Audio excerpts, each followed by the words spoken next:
Barra de Opinión presenta. En México tenemos más pobres, tenemos 3 millones más de pobres que los que teníamos en el 2008. ¿Qué libertad puede ejercerse si te estás muriendo de hambre? Ahorita en este país hay 6 millones de analfabetas y la mayoría son mujeres y la mayoría son indígenas. ¿Estás afiliada al PRI, Rosario? No. ¿Te vas a afiliar al PRI? El que estos mexicanos tengan justicia por fin en la vida es una tarea de todos. Pues pobreza es esto, que no tienes acceso a una canasta alimentaria básica y tienes una o más carencias. Pues los ojos están puestos en mí, si realmente voy a dar resultados.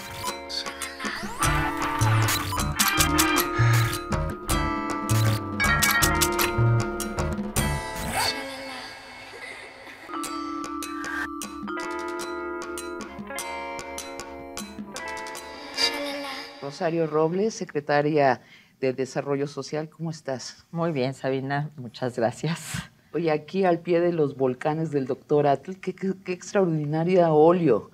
Sí, que engalana estas oficinas. Sí, estamos en las oficinas de Sedesol, ni más ni menos. Hablaremos, por supuesto, de tu proyecto en Sedesol. Específicamente nos detendremos sobre todo en la cruzada contra el hambre. Antes, en el lado personal, tú eres una mujer muy significativa para el resto de las mujeres en México y también un referente para los hombres de dónde están las mujeres, y también eres una figura especial para la izquierda. Hablemos un poco de este periplo, una mujer de izquierda que fue jefa del gobierno del Distrito Federal por el PRD y ahorita es secretaria de Sedesol, ni más ni menos, en un gobierno del PRI. Hablemos de ese periplo. ¿Cuándo conoces tú a Enrique Peña Nieto? Bueno, lo conozco desde que estaba él en el gobierno del Estado de México. Ahí tuve la oportunidad de participar en proyectos relacionados con la cuestión de género, instrumentar políticas públicas, políticas legislativas, y desde ahí se estrecha una amistad, un trabajo, una relación de confianza que fue creciendo con el tiempo y que él posteriormente me invita a participar en la campaña, en su campaña a la presidencia de la República, y yo, la verdad, compartiendo ya esta relación de confianza, esta relación de trabajo, evidentemente que me pareció una gran oportunidad participar en la campaña. Yo te quiero recordar que tengo más de 8 años de no pertenecer al Partido de la Revolución Democrática, que ya pasó mucho tiempo, lo que no quiere decir que yo haya dejado de ser una mujer de izquierda. Hay una liga personal inicialmente con Enrique Peña Nieto. ¿Lo conoces en una situación social, primero que nada, es cierto? No, lo conocí directamente en el gobierno. O sea, te llamó a colaborar al gobierno. A través de Ernesto Nemer, que en ese momento era líder de la Cámara del Congreso del Estado de México, y hoy es mi subsecretario aquí en la Secretaría de Desarrollo Social. A través de Ernesto se estableció esta relación y empezamos a platicar. Yo ya venía participando en TV Mexiquense, en el programa de Mujeres en el Risco. Ya había de alguna manera algunos encuentros con el hoy presidente Peña, pero realmente el vínculo más estrecho se dio a partir de estas iniciativas legislativas en las que yo participé de manera muy importante. Tú dirigías una consultoría de temas políticos sobre mujeres, ¿cierto? Campañas de mujeres y temas de política pública. Se llamaba, Sostén. No sé si todavía existe, Sostén, así un nombre provocativo, muy Sostén, divertido. Apoyo, sustento. ¿Qué tanto éxito tuvo Sostén? Muchísimo éxito, pues muchas mujeres que llegaron. ¿A quién hiciste ganar? Bueno, yo no. Bueno, ¿a quién sostuviste para que ganara? Y Sostén, ¿no? Sostén, que hizo campañas integrales en donde participamos muchas mujeres que teníamos como una experiencia específica en diversos campos, pero pues empezando por Ivonne Ortega en su candidatura al gobierno de Yucatán, pasando por Blanca Alcalá en la presidencia municipal de Puebla. Te puedo decir muchísimas diputadas que ganaron gracias a Sostén, muchísimas alcaldesas que ganaron gracias a Sostén y que ocuparon puestos muy importantes. ¿Te llamaron mujeres del PAN? No, básicamente quienes nos contrataron en ese momento a Sostén fueron mujeres del PRI. ¿Te parece significativo eso?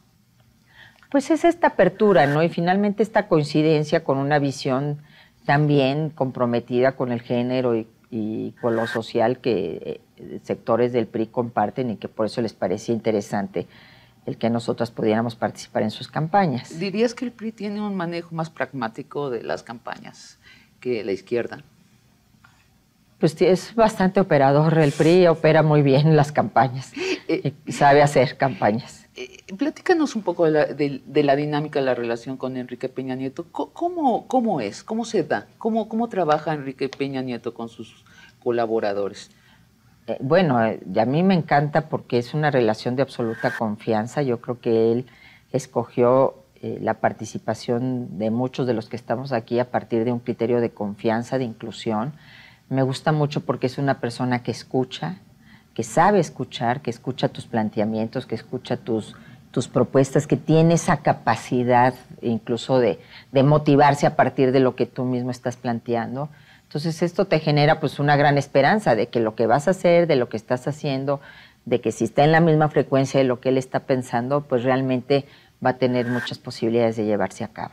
Es muy claro que Enrique Peña Nieto es un operador excepcional del aparato político mexicano. Lo hemos visto actuar desde hace 4 años. Hubo un momento en el Congreso mexicano hace 3 años donde no se movía, no se aprobaba una ley si el gobernador del Estado de México no decía me parece bien. A ese grado era la capacidad de operación de Enrique Peña Nieto. Ahora, ¿qué hay de lo ideológico?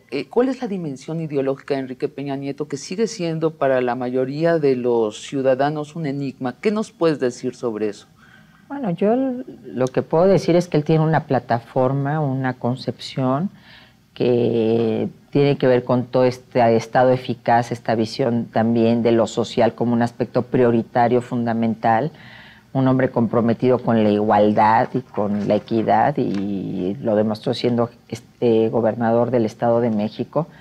Y pues yo creo que su plataforma ideológica tiene que ver con el partido del cual él es militante, que es el Partido Revolucionario Institucional, ¿no? Entiendo la dimensión de eficacia, entiendo que son grandes negociadores, como hemos visto en estas primeras semanas de gobierno, ¿no? Lo que parecía que no era posible negociar en este país, se negoció. Bueno, vimos el resultado en las primeras semanas, seguramente fueron negociaciones más largas, la reforma educativa que parecía una imposibilidad, también parecía imposible un pacto entre partidos, pero aparte de la eficacia en la capacidad de negociar, ¿cuál es la plataforma? Si quieres no me hables del PRI, de este gobierno. Bueno, en el caso del gobierno yo creo que el presidente Peña los planteó desde el primer momento, ¿no? Que son 5 ejes muy importantes que él plantea para su gobierno: un México próspero, un México incluyente, un México seguro, un México en paz, y más 13 acciones que van destinadas a transformar el rostro de este país. Por ejemplo, habla de manera muy importante un programa de prevención del delito como una visión transversal, integral, no reactiva, sino preventiva en materia de combate a la delincuencia.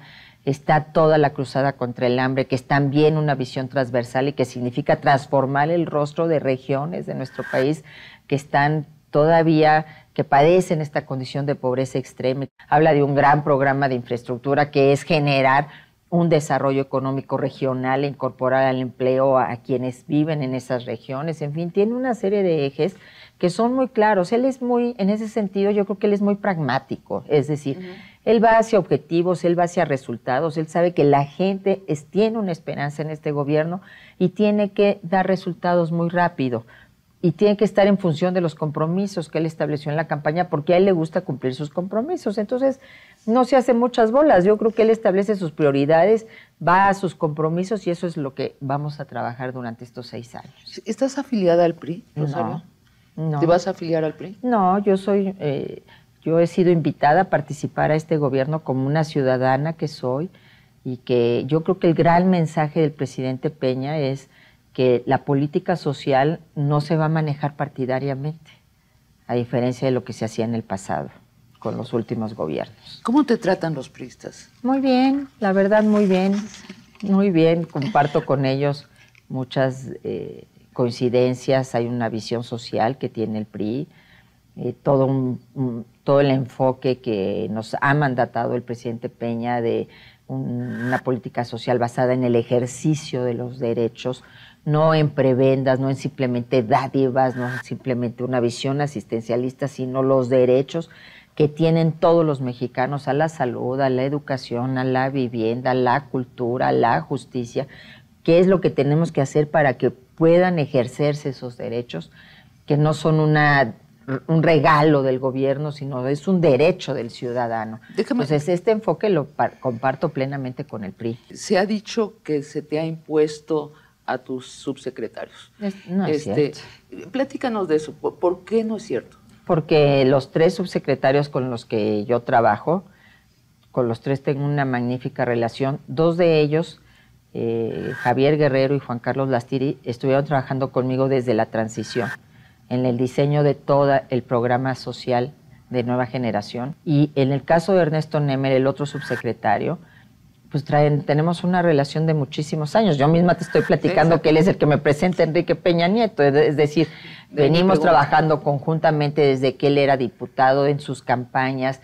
Ahí hay una relación de amistad enorme. Yo te lo platiqué desde el otro programa que grabamos, te platiqué de Carolina Monroy, que es su mujer, Ernesto Nemer, con ellos, como a partir de ellos tengo este acercamiento y este vínculo y de alguna manera me vuelvo a incorporar a la vida política del país. Entonces, con los 3 subsecretarios hay una gran relación y una relación de trabajo. Yo estoy feliz con mi equipo. ¿Crees que en los últimos 12 años, en el tiempo del panismo, Sedesol se utilizó asistencialmente, se utilizó también como una distribución de prebendas a cambio de votos? ¿Cuáles son los errores que tú has observado en el uso de Sedesol? Pues mira, yo lo que puedo decir es que se trata de estrategias diferentes, ¿no? Que lo que a mí se me ha dicho que tenemos que trabajar, bajo la lógica que tenemos que trabajar, es en una visión que trasciende el asistencialismo. En los últimos años, y no ha sido nada más de México, es una oleada a nivel de Latinoamérica y de otros países, se ha basado la política social en la simple transferencia monetaria, en la entrega de un recurso a través de una transferencia, pero en el fondo esto no ha logrado paliar la pobreza. Al contrario, en México tenemos más pobres, tenemos 3 millones más de pobres que los que teníamos en el 2008, tenemos 10 millones más de pobres de los que teníamos en el 2006. Entonces, ha habido esta canalización de recursos y hay más pobreza. Entonces, eso te está diciendo que el modelo no funciona, que algo hay que hacer que pueda realmente resolver el problema. Obviamente no es tarea nada más de la Secretaría de Desarrollo Social.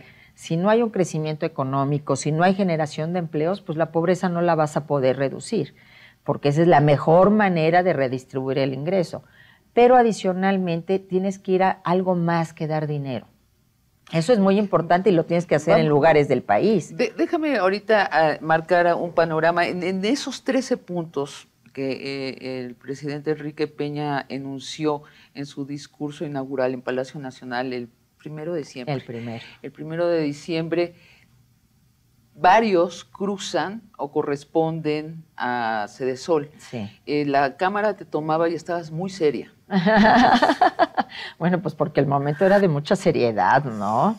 Fíjate que yo sentía así como esta cuestión del simbolismo que para mí fue ese mensaje ahí en Palacio Nacional.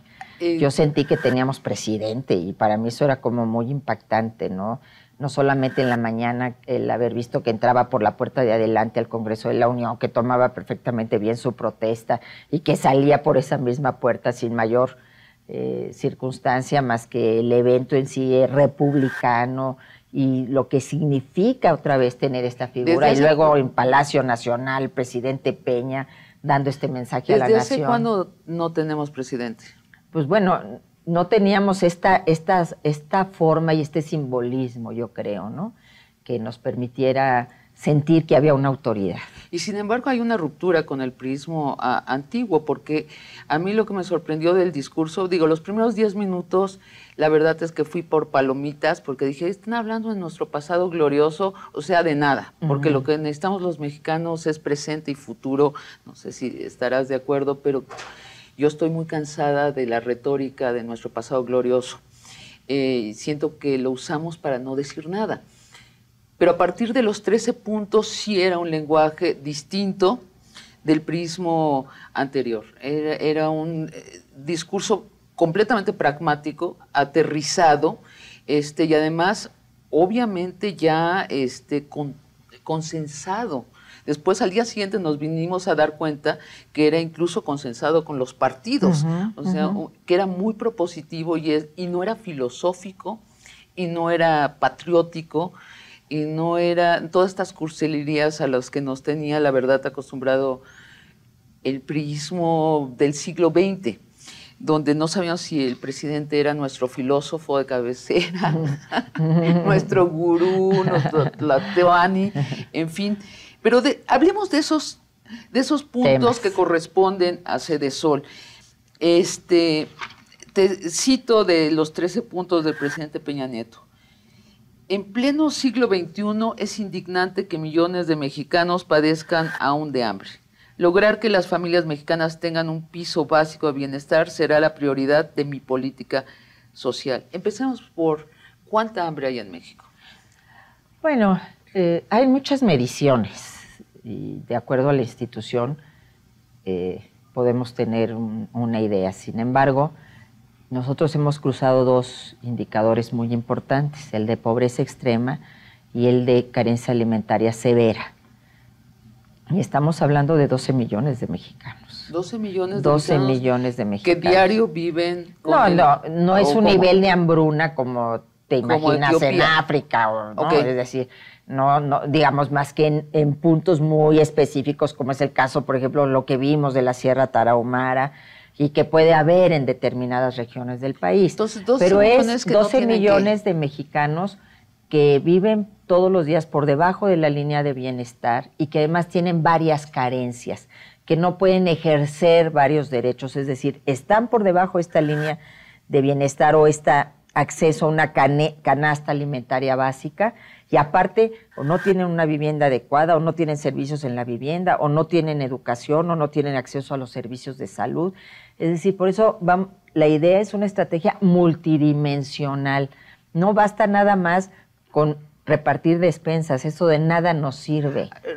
Rosario, a ver, pero 12 millones, ¿qué porcentaje es el 10% de la población? Somos 120, ¿no? Sí, más o menos. Entonces, 10%, 1 de cada 10 mexicanos vive en severa pobreza. En pobreza extrema. Estos son los sujetos de esta cruzada de contra el hambre. De la cruzada contra el hambre son los primeros, es los decir, primeros. ¿Por qué? Porque son los que menos tienen. Pero tú te imaginas que estos que menos tienen están en las zonas rurales, están en Oaxaca, en Chiapas, en Guerrero, que lo están, pero también están en las grandes ciudades y ese es el gran problema que tenemos en nuestras ciudades, este desarrollo desigual, polarizado. Y tú tienes, por ejemplo, en Ecatepec, en Iztapalapa, en Puebla, en Acapulco, miles de personas que viven en extrema pobreza. ¿Y qué ha hecho mal este país? Es decir, somos la 14ª economía del mundo. ¿Cómo es posible que no podamos solucionar ese 10%? ¿Qué ha hecho mal? El 10% y el 40% que viven en condiciones de pobreza. Estamos hablando de 52 millones de mexicanos que están catalogados bajo la situación de pobreza. Casi la mitad de la población de nuestro país. Describe qué es pobreza. Pues pobreza es esto, que no tienes acceso a una canasta alimentaria básica y tienes una o más carencias.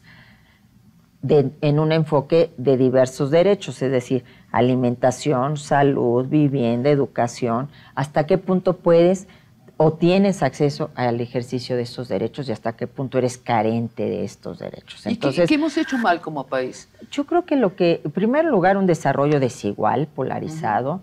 En segundo lugar, que tenemos muchos años pensando que con la simple transferencia de dinero vamos a paliar y a resolver la pobreza, y que este modelo ha fracasado, porque puede contener, pero te viene una crisis como la del 2008 y se te va hacia abajo otra vez el indicador y vuelves a tener más pobreza, porque no basta nada más con esta transferencia monetaria, sino transformas estructuralmente la condición en la que vive esa gente. Y por eso nosotros estamos pensando como un tema fundamental el aspecto productivo, el que el ingreso se genere a partir de la capacidad productiva de las personas, no a partir de un dinero que yo te doy y en el que ya estoy en esta situación eternamente, estoy en un padrón de oportunidades pues para toda la vida. Pero no es lo que hace Sedesol, no es lo que ha hecho históricamente Sedesol, no, distribuir. Lo que ha hecho históricamente es básicamente a través de programas como Oportunidades, etcétera. Es decir, no hay este enfoque productivo, no hay esta salida productiva como la mejor salida para superar la pobreza. Entonces, describe, por ejemplo, un poblado donde la mayor parte de la población vive bajo esta línea de extrema pobreza. ¿Qué haría Sedesol allí?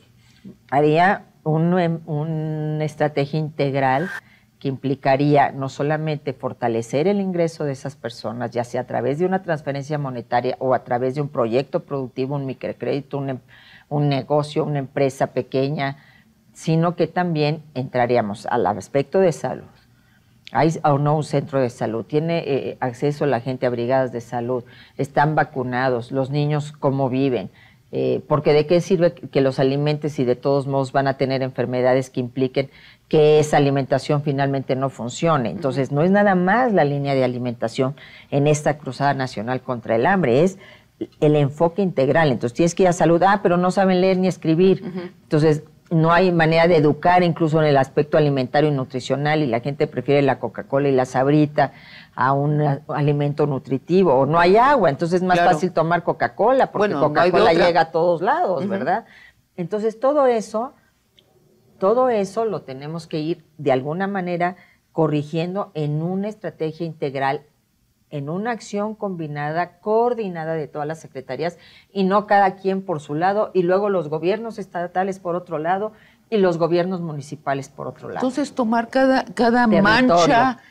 mancha donde existe el problema y entrar y solucionar. En conjunto. Salud, educación, vivienda, servicios de la vivienda, en un convenio en el que se establezcan metas y objetivos para esa región en especial y en la que entremos los 3 niveles de gobierno. Entonces nos vamos a medir en función de esos objetivos y de esas metas y en donde entre la sociedad civil.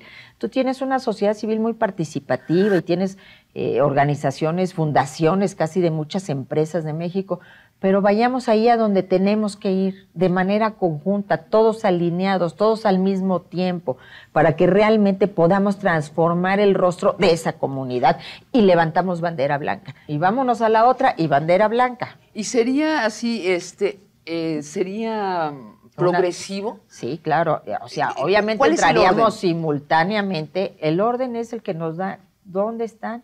No hay ningún criterio político, es un criterio muy técnico.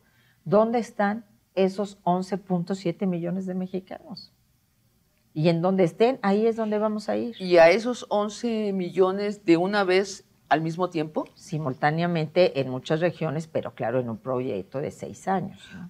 Y de largo plazo, porque además estamos hablando de una pobreza del 40% de la población. Entonces, esta es una visión de Estado que implica más que un sexenio, pues este es un proyecto de largo plazo que tiene que ir gradualmente, es decir, pues empezamos con los que menos tienen, que son estos 11.7 millones de mexicanos, pero luego vamos hacia la otra parte que es pobreza, no tan aguda, no tan extrema, pero sigue siendo pobreza.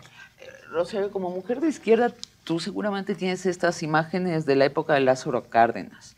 Hubo una cruzada, no me acuerdo cómo se llamaba, pero hubo una cruzada nacional en contra de la pobreza, en contra del analfabetismo, en donde la sociedad iba, realmente los intelectuales, los estudiantes iban a hacer su servicio social a las comunidades más pobres. ¿Estamos hablando de este tipo de cruzada? Sí, una cruzada, pero queremos hacer una cosa moderna, ¿no? En donde también vayan los estudiantes, vayan los jóvenes. Porque mira, pues hablarás del general Cárdenas, pero ahorita en este país hay 6 millones de analfabetas. Y la mayoría son mujeres, y la mayoría son indígenas. No es justo. ¿Cómo vas a hablar de libertad cuando hay cadenas que tienen que ver con la ignorancia? Ahora, la convocatoria va a ser así, vengan los estudiantes a trabajar ahora sí que en como estas dice la canción, vengan los estudiantes y las mujeres y los empresarios y las universidades, todos los que quieran participar en esta cruzada, porque vamos a ir a un proceso de organización de la gente, va a haber comités de participación social, asambleas en los poblados, que la gente defina sus prioridades, que sea la que participe, que haga suyos los proyectos y en función de eso ir trabajando en cada una de las comunidades. No vamos a llegar como gobierno a decir, aquí la prioridad es el agua. Vamos a llegar como gobierno a organizar a la gente y a definir con ellos las prioridades. Suena muy ambicioso. La verdad es que sí suena muy distinto a lo que hemos vivido, que serán, pues yo creo que desde Lázaro Cárdenas, si es que se logra involucrar realmente a la sociedad en este entusiasmo.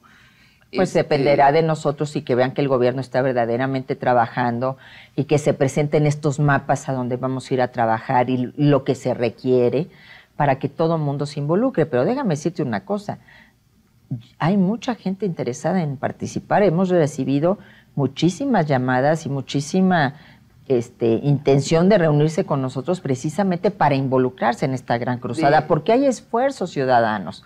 Lo que pasa es que no se habían sumado el esfuerzo ciudadano con el esfuerzo gubernamental. ¿Qué tipo de organizaciones, o si nos puedes decir nombres? Bueno, te puedo decir una muy importante, un Kilo de Ayuda, que tiene su estrategia de muchos años, tiene una gran experiencia y que estamos de alguna manera sumando esta cruzada contra el hambre, pero te puedo decir muchas otras más, organizaciones civiles, de jóvenes, de mujeres que quieren participar.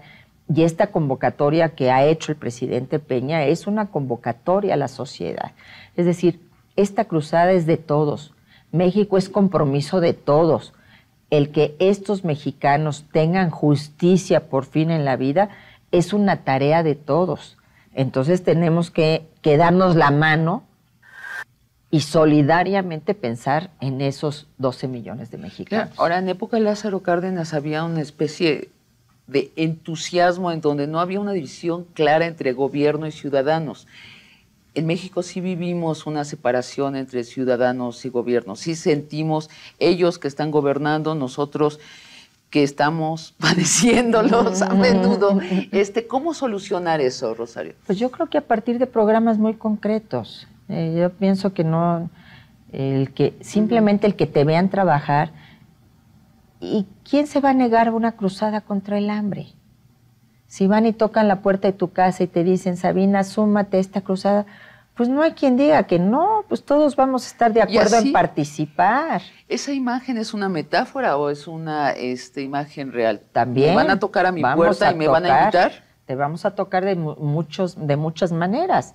Y para eso hay estrategias de comunicación que nos permitan llegar a los corazones de millones de mexicanos y decirles, este país no puede seguir con estas asignaturas pendientes, no podemos dormir tranquilos si hay gente que tiene hambre, si hay niños que están en el olvido. Cero hambre. ¿Para cuándo es el cero hambre? Bueno, estamos hablando de 6 años de gobierno, estamos empezando, es un reto gigantesco, evidentemente que esto tiene que ver también con otros elementos, por ejemplo, tiene que ver con la producción de alimentos, tiene que ver con que volvamos a apoyar a la producción de autoconsumo. La gente antes producía lo que se comía, bueno, tenemos que ir a apoyar a esos productores de autoconsumo, esas pequeñas agriculturas familiares.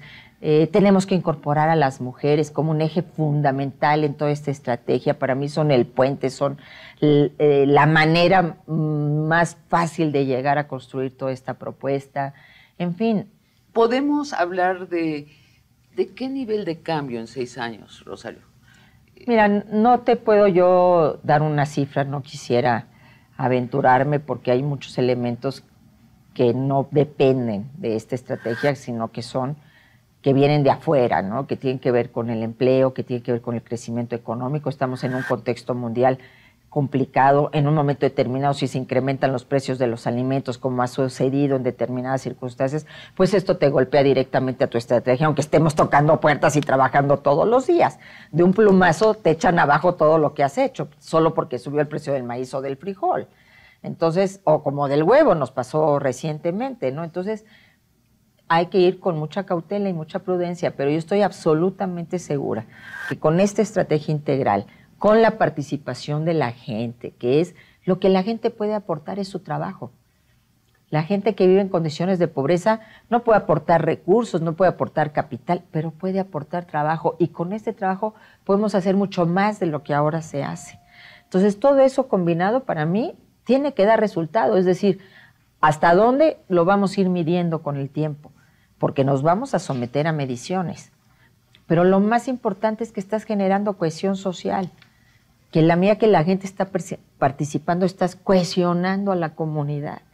Estás sacando a la gente a la calle, fíjate, no para combatir al crimen organizado, en una cruzada contra la delincuencia organizada, sino sacas a la gente a la calle a participar en contra del hambre, que ese sí, pues es como el primer adversario que tenemos que atacar.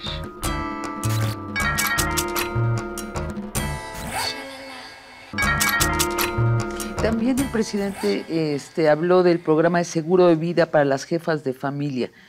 ¿Por qué darle seguro de vida a las jefas de familia? Bueno, es uno de los compromisos de campaña que estableció el presidente Peña de que hay una gran preocupación de las mujeres que son madres jefas de hogar, el único sostén de su familia, de qué pasaría si ellas faltan. O sea, estas son las mujeres que son madres solteras. Exactamente. Si mueren, que los niños quedarán protegidos hasta la universidad. Hasta la universidad. Hasta la universidad. ¿De cuánto es este seguro? No te puedo decir una cifra porque depende de la edad que tenga ese niño y de los años que tenga que cursar todavía, pero ese niño estará protegido por el gobierno. ¿Y por qué no? Pregunta, ¿por qué no proteger a esas familias antes? Además. Digo, porque pero eso ya se hace. Eso hay programas y proyectos que tienen que ver con esas familias. La Cruzada tiene que ver con esas familias. Muchas estrategias del gobierno tienen que ver con esas familias. Aquí el seguro es específicamente en caso de que esa mujer llegue a faltar. Y el compromiso es hasta la universidad, de cada uno de los hijos. De los hijos. ¿Y hay dinero para pagar eso? Sí. Sí hay dinero. Tan es así que es uno de los compromisos del presidente Peña. Está calculado. Y ya está en este ejercicio presupuestal 2013. Ahora, obviamente es también gradual, no de un jalón. Todas las mujeres jefas de hogar están aseguradas. Tenemos que ir escalando, digamos, hasta llegar a este universo completo, ¿no? ¿Y en cuánto tiempo calculas? Unos 6 años. Unos 6 años. Hay 6 años, Sabina. Así es. Y también de estos 13 puntos, la ampliación del programa 70 y más para adultos mayores. Enrique Peña Nieto dijo, he dado instrucciones a la Secretaría de Desarrollo Social y de Hacienda para incluir una partida presupuestal para el ejercicio fiscal 2013 que modifique y amplíe el programa 70 y más, a fin de que todos los mexicanos mayores de 65 años reciban una pensión. Así es. Ya se dio, ya está el Congreso lo palomeó, ¿no? Sí, en el presupuesto y se empieza a levantar este padrón de los de 65 y más, pero con una gran diferencia con relación a cómo se venía haciendo en el pasado, y es que va a haber una corresponsabilidad. Es decir, quienes reciban este recurso van a tener que asumir una corresponsabilidad con su comunidad de participación comunitaria. ¿Cómo así? Por ejemplo, si tenemos jornadas de recuperación de escuelas, de mantenimiento de las escuelas, pues vamos todos a pintar la escuela, si alguno de estos de 65 y más es un plomero, un albañil o demás, que aporten su talento y su capacidad, en fin, es decir, todos a retribuirle a la comunidad, porque el dinero es de la comunidad, viene de los impuestos de los mexicanos, no es dinero que el gobierno sacó de su bolsillo, pero que ya no se vea como un te doy, sino que haya esta visión de corresponsabilidad y que quien está recibiendo este apoyo, que es legítimo y que es su derecho, también se sienta corresponsable con su comunidad. Ahora, este programa de ayudar a los adultos mayores, la primera experiencia fue en el Distrito Federal con los gobiernos de izquierda, con Andrés Manuel López Obrador. ¿En qué se parece y en qué difiere a ese programa? Pues aquí que estamos incorporando esta visión de corresponsabilidad, de participación comunitaria, de compromiso con la comunidad. Porque estás de acuerdo que una persona de 65 años, pues ya casi al ratito vamos a ir a pedir nosotras esa pensión, ¿verdad? Una persona de 65 años tiene todavía sus capacidades para aportarle a la comunidad. Claro, muchas veces quieren aportar, no tienen en dónde. Mira, yo te quiero decir un programa, siendo yo jefa de gobierno del Distrito Federal, que fue los centros de tareas, que era darle este apoyo a maestros y maestras jubiladas que podemos pensar tienen esta edad, y que iban a estos lugares donde llegaban los hijos de las mujeres que estaban trabajando a hacer su tarea con estos maestros y estas maestras. No sabes la alegría con la que iban los maestros jubilados, porque en lugar de estar ya en sus casas, seguían aportándole su talento a la comunidad. Eso es lo que queremos hacer. Es decir, que todas esas personas que tienen una experiencia, que tienen una capacidad para determinadas cosas, las sigan aportando a la comunidad. Eso es lo más digno. Yo creo que tenemos que apostarle a la dignidad, tenemos que apostarle a la autonomía de las personas, y lo digno es esto, no solo que recibo, sino que me comprometo con mi comunidad. Bueno, en el cómo se ejerzan estos programas está también su diferencia con el pasado, ¿cierto? Así es, según entiendo. Así es. Rosario, ¿qué otros programas tiene Sedesol nuevos o especialmente interesantes? Bueno, está todo ese, como nuevo, como novedoso, toda esta estrategia de participación social, porque en los últimos años lo que se ha privilegiado se había privilegiado es este enfoque individualista, esta relación individual del gobierno con la persona a través de darle un determinado dinero. Y todo lo que es la tradición asociativa, comunitaria, que es histórica en el pueblo de México, se rompió, se desarticuló. Entonces la intención como una prioridad es rearticular toda esta estrategia, convocar a la participación y organizar a la sociedad allá abajo. ¿Cómo están los padrones de Sedesol? No hay un padrón único, este es uno ¿Cómo? de los grandes objetivos que nos hemos planteado, un padrón en donde estén de todos los programas sociales un solo padrón, porque resulta ser que se te puede estar repitiendo la gente. Y hay gente que no tiene ¿Y cómo nada. es que Sedesol no tiene un padrón único, si Bueno, es una institución única? Pregúntales a los que estaban antes. Les voy a preguntar, no lo dudes, no lo dudes.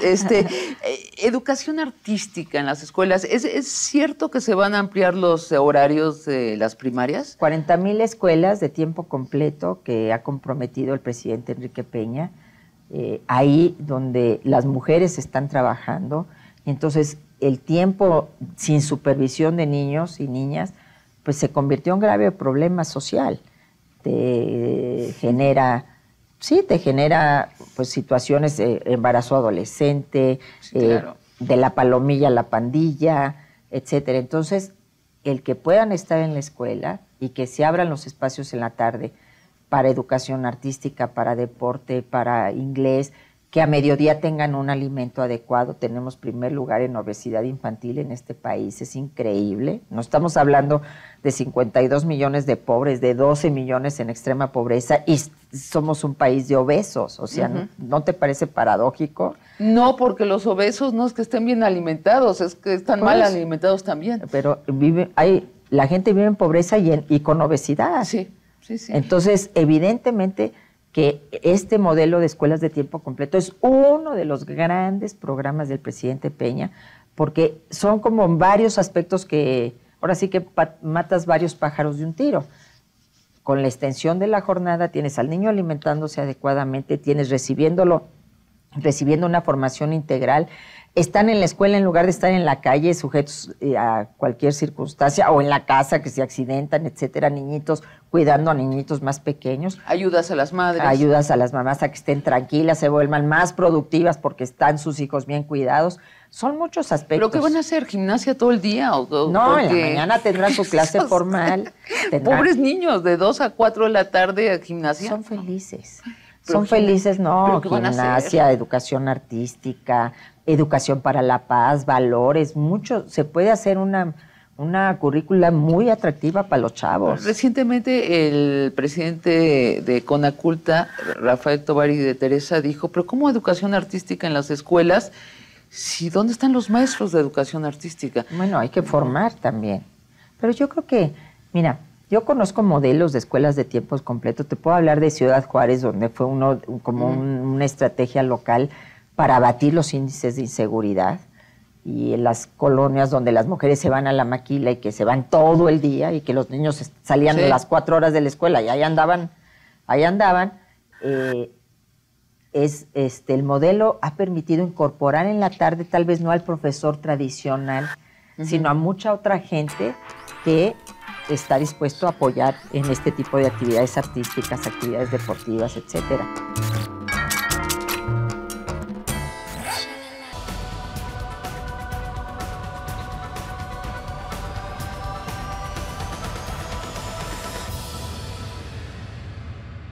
una ley migratoria será viable en la medida que 420 millones de estadounidenses y mexicanos pugnemos por la prosperidad de dos naciones unidas en la historia. Así lo expresó el 44 inquilino de la Oficina Oval, para quien Estados Unidos es una tierra de migrantes, como lo fuera César Chávez o su padre, Barack Hussein Obama, y hasta su antecesor, John Fitzgerald Kennedy. De ahí que el tema migratorio se inscriba en la agenda de prioridades del segundo mandatario afroamericano en la historia de aquella nación, sobre el cual recaen enormes retos como el déficit, que supera ya los 17 billones de dólares, seguridad ante el inminente retiro de sus tropas en Afganistán e Irak y la amenaza del uso de armas nucleares por parte de naciones como Corea del Norte e Irán, sin olvidar la prosperidad de América Latina, que incluye por igual a los estados que comprenden desde Yukon y hasta la Patagonia. Y dije segundo, porque el primero, aunque no alcanzó esa responsabilidad, fue el reverendo J.C. Jackson.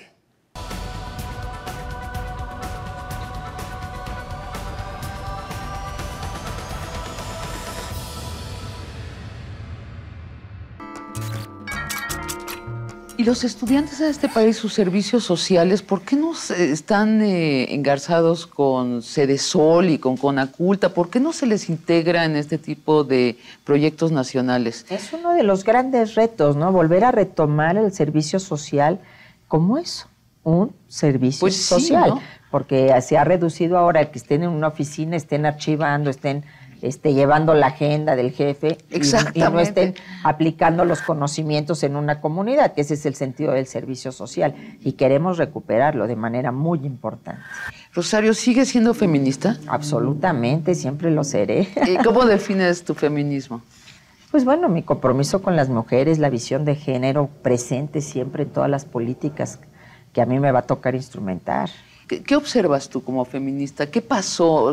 ¿Pasó el momento del entusiasmo por el feminismo? ¿Las mujeres no supimos defender al feminismo? ¿Qué pasó? ¿Por qué una sexta parte de los secretarios de un país, mientras existe un país como España donde ya llevan, ¿cuántos gobiernos llevan de exactamente la mitad del gabinete siendo mujeres? Bueno, yo pienso que no es blanco y negro, ¿no? Es un momento del país en que tenemos más diputadas y senadoras que nunca, tenemos el 37% de diputadas, tenemos el 33% de senadoras, estamos hablando de un 10% más de lo que históricamente habíamos tenido, entonces eso es grandioso porque hay una mayor representación y hay una masa crítica que estará en los congresos. El presupuesto, por ejemplo, que se envió por parte del presidente Peña a la Cámara de Diputados, incluyó un incremento del 12% al presupuesto etiquetado para perspectiva de género. Es cuestión de seguir fortaleciendo, de seguir trabajando y de seguir visibilizando a las mujeres para que puedan estar ahí en los primeros niveles de decisión. Solo un apunto, en el Congreso el hecho de que sean casi el 40% de los legisladores mujeres se debe a que las mujeres legisladoras y de los partidos se pusieron listas y exigieron que el 40% de los candidatos a los puestos fueran mujeres. Si no hubieran exigieron que se cumpliera la ley, claro, porque eso era la ley. Y al exigir que el 40% fueran candidatas, resulta que casi todas ganaron, perdieron muy pocas. A mí me parece notable. Así es. Eso. Entonces, tal vez deberíamos tener una ley que exija que los gabinetes, no importa de qué partido, tengan una paridad hasta que realmente desaparezca la inequidad en la sociedad. Entonces ya nos podemos desocupar y habrá un gabinete pura gente gay, ¿no? Pura gente gay, pura gente... No, la paridad mujeres, como la aspiración, hombres, ¿no? La paridad como una aspiración que es legítima y hacia la cual tenemos que ir construyendo. Obviamente que en el ámbito de gobierno no existe una disposición de esta naturaleza y sigue siendo una facultad del gobernante la composición de sus gabinetes. Enrique Peña Nieto nunca se comprometió a que la mitad serían mujeres, como sí se comprometió la izquierda. Así es, la izquierda se comprometió, lo tiene en estatutos y está violando sus estatutos y tenemos que reaccionar las mujeres. Luis Donaldo Colosio fue secretario de Sedesol, Josefina Vázquez Mota fue secretaria de Sedesol, Ernesto Cordero fue secretario de Sedesol. Sedesol es un trampolín natural para ser candidato a la presidencia de México. Bueno, muchos de esos fueron secretarios y no fueron candidatos. Te puedo hablar del mismo Ernesto Cordero, de Heriberto Félix, de Beatriz Zavala, es decir, no todo mundo que pasa por Sedesol es candidato. Y tampoco quisiera yo un futuro como el de Luis Donaldo Colosio. Entonces, yo ahorita me apunto en lo que estoy, que es mi trabajo, tenemos que dar resultados. Yo tengo un reto mayor, porque precisamente por no ser del PRI, precisamente por tener este carácter ciudadano, pues los ojos están puestos en mí, si realmente voy a dar resultados. Estoy acostumbrada a que siempre se hacen apuestas de cuánto voy a durar en los puestos, ¿no? Cuando llegué a la Secretaría de Gobierno en el Distrito Federal, a los 3 meses va a salir. Cuando fui jefa de gobierno, no, hombre, no va a poder ni 2 meses. Yo no estoy pensando en eso, yo estoy pensando en que realmente se me está dando la oportunidad envidiable de ir a trabajar por los que menos tienen, de ir a trabajar por lo que yo he luchado toda mi vida, Sabina, por mis ideales, por mis sueños, por las causas que toda la vida he enarbolado, que es la de la igualdad, la de la libertad. ¿Qué libertad puede ejercerse si te estás muriendo de hambre? ¿Qué libertad puedes tener si vives en la pobreza, si estás en el olvido? ¿De qué soberanía hablamos?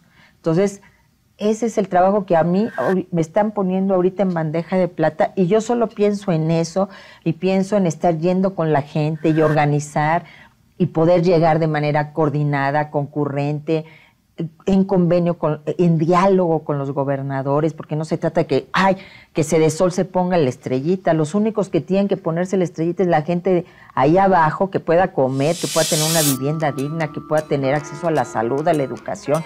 Es ahí donde tenemos que centrar todo nuestro esfuerzo. A mí me están dando la oportunidad de trabajar en eso, yo estoy feliz y me doy por bien servida. Gracias, Rosario Robles. Hasta la próxima. Hasta la próxima, mi querida Sabina, que seguramente habrá una próxima. Barra de Opinión presentó.